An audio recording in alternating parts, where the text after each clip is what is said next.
రామ్ గోపాల్ వర్మ గారు చంద్రబాబు నాయుడు గారి పైన అండ్ లోకేష్ గారి పైన ఎలక్షన్స్ కు ముందర పలు పోస్టులు పెట్టారని చెప్పేసి ఆయన మీద రీసెంట్ టైంలో కేసు అయింది. సో ఆ కేసుకు సంబంధించి చాలా సార్లు విచారణకు రమ్మని ఆయనకు నోటీసులు పంపించిన ఆయన హాజరవ్వలేదు. అయితే నిన్న ఆయన విచారణ హాజరయ్యారు. దాదాపు 9 గంటల పాటు విచారణ జరిగిందని కూడా చెప్తున్నారు. అయితే విచారణ మరి ఎలా జరిగింది? కొన్ని వార్తలు చూస్తుంటే అసలు ఆర్జీవి గారు పొంతం లేని సమాధానాలు ఇచ్చారు, ఆర్జీవి గారు తడబడ్డారు అన్నట్టుగా వార్తలు వస్తున్నాయి. సార్ మరి విచారణలో ఏం తేలింది, మీరేం చెప్తారు సార్ దీనికి సంబంధించి? అంటే విచారణ పేరుతో ఆయన్ని ఎక్కువ టైం అక్కడ హోల్డ్ చేయటం అనేది ఇందులో శిక్ష. అంటే దాదాపు 9 గంటలు పైన ఆయన్ని అక్కడ ఉంచారు. రకరకాల విడతలుగా జరిగింది. ఒక 50 ప్రశ్నలు అడిగారు అనేది బయటకు చెప్తున్నారు.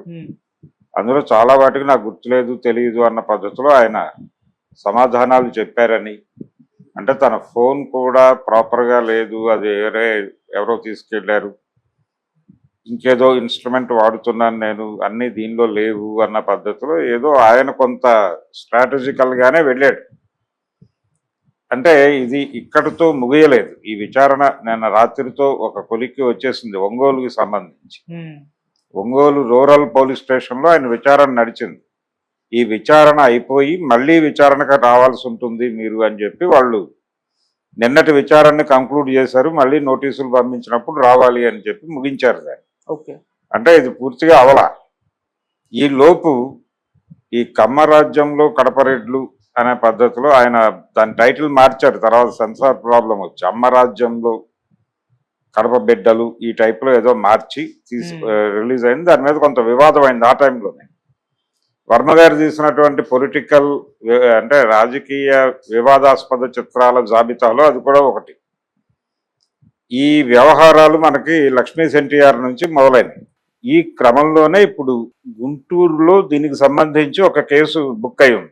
ఆ సినిమా తన మనోభావాలని గాయపరిచిందని ఎవరో వంశీ అనేటువంటి ఒక తెలుగుదేశం కార్యకర్త ఇచ్చిన ఫిర్యాదు మేరకు సిఐ తిరుమలరావు ఈయనకు నోటీసులు సర్వ్ చేశాడు.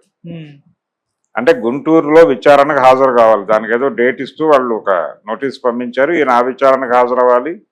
దీనికి పార్ట్ 2 ఉంటుందని చెప్తున్నారు. ఒంగోలులో జరిగినటువంటిది ఇది కాకుండా వెస్ట్ గోదావరిలో ఒక కేసు ఉంది, దానికి కూడా విచారణకు నోటీసులు వస్తాయి. అంటే వర్మ గారు ఇంకా ఏ పని చేసుకోకుండా ఈ విచారణలకు తిప్పడం అనే ప్రోగ్రాం జరుగుతుంది. మొదటి నుంచి ఆయన చెప్తున్న మాట ఇదే.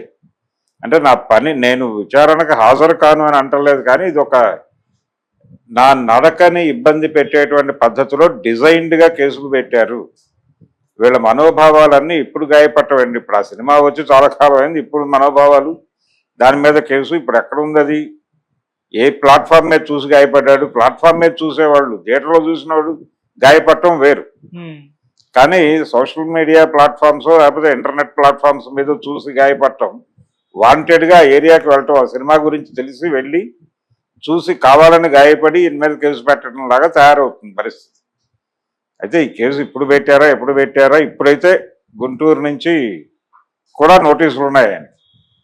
ఇలా నెమ్మదిగా ఆయన్ని ఆంధ్రప్రదేశ్లో ఉన్నటువంటి అన్ని ఊళ్ళ పోలీస్ స్టేషన్లకి తిప్పే ఒక డిజైన్లో, అంటే వేధించటము, విసిగించటము, ఇదే శిక్ష.